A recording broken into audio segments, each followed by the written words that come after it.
Good morning. Are you aware that something great is coming and things will drastically change for the better?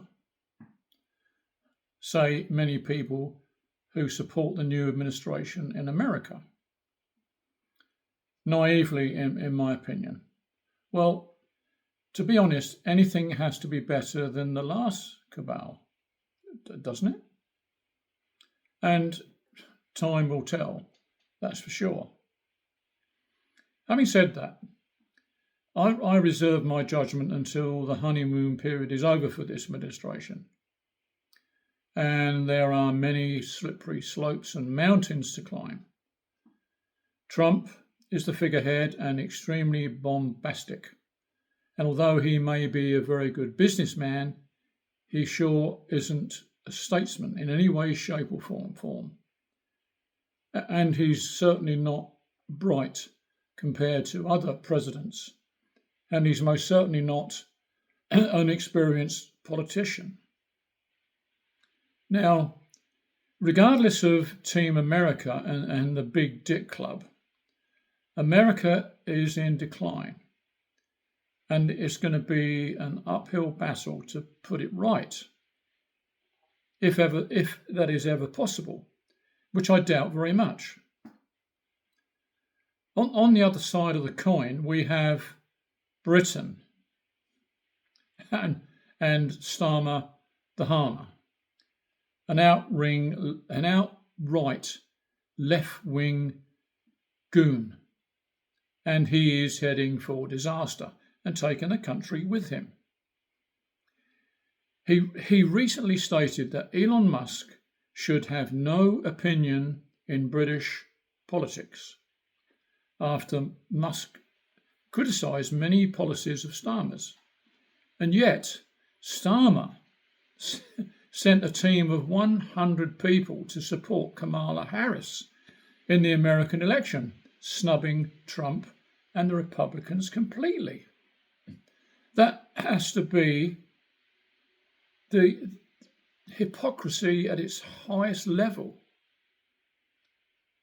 Typical of a jumped-up lawyer who favoured the likes of Jimmy Savile but ignored the plight of Julian Assange and was personally responsible for the ejection from Julian Assange's ejection from the Ecuadorian embassy, and of course eventually being imprisoned in a high security prison as a political prisoner.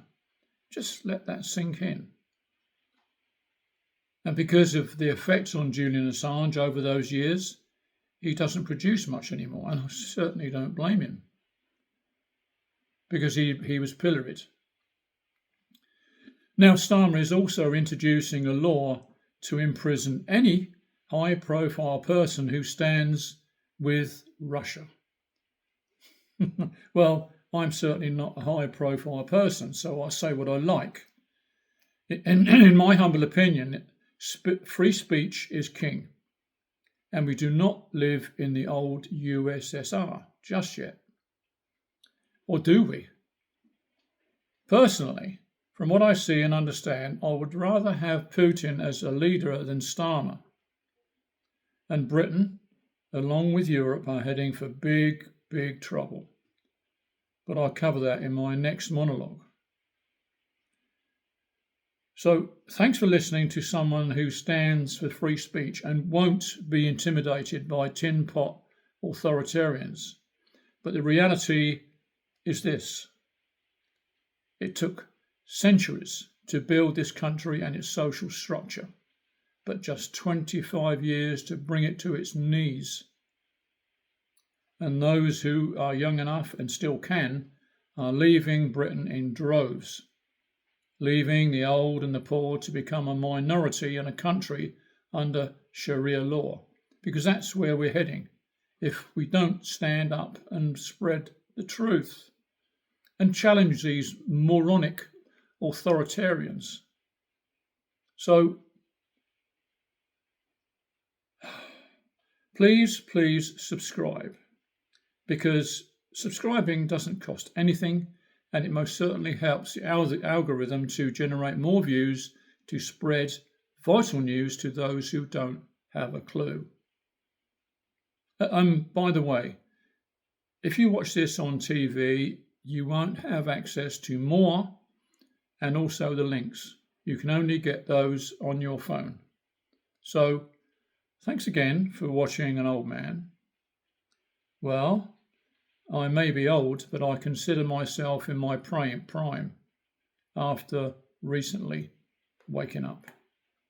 Thank you for listening. Bye-bye.